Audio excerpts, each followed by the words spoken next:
If you think the United States Congress is going to sit here and allow Social Security to be cut, even if there's not a penny left in the trust fund, you've been dipping into your ketamine supply.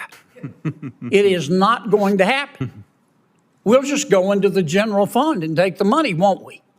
Right, and that's easier it will be. I get that. It's not So going to what be easier. should we do? I'm here to support you, but not to tell Support you me. What not to should tell we you what do? to do. I mean, reduce the deficit. You have choices. You can look at mandatory spending on the spending side as a driver. You have healthcare costs and Social Security. On the revenue side, Well, let me stop you for a second. Yeah, everybody always says that mandatory spending is driving the cost, but and they said, well, look, we've got to do something because the Social Security trust fund is going to run out, and Social Security is going to be automatically cut. Look me in the eye and tell me you really think the United States Congress is going to allow Social Security to be cut.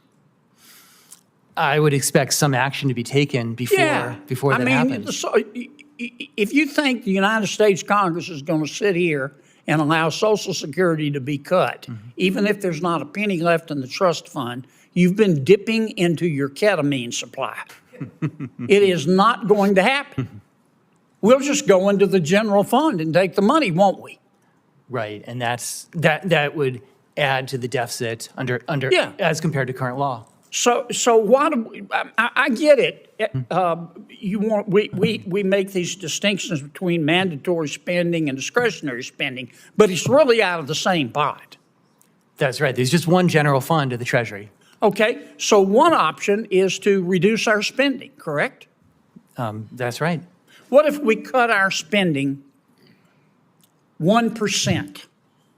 1%. What if we turned to every single department head in the federal government and said, next year you're going to cut your spending 1%.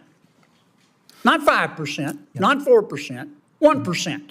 Something families who are living under Bidenomics, which is defined as paying more to live worse, something families have to do every day.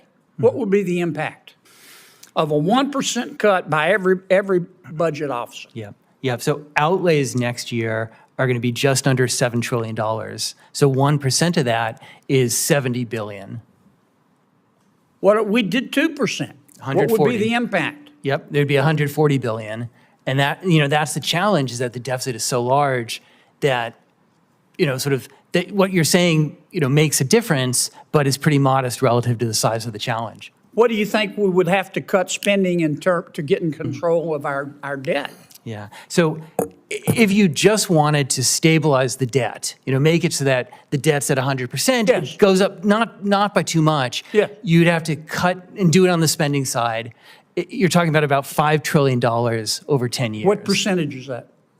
Right. So that's, over 10 years. So spending, say spending is $7 trillion, multiply that by 10, so it's about $70 trillion, a bit more. Give me a percentage. American people think in terms of percentage. No, that's right. So say you're talking about a roughly 7 to 8% reduction in spending.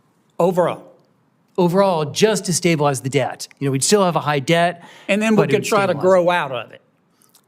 Our leaders need to get serious about addressing our national debt, and discussions like this one, heated as they may be, are essential. If you found this as riveting as I did, make sure to hit that subscribe button. Your support helps me bring you these crucial updates. Thanks for watching, and I'll catch you in the next video.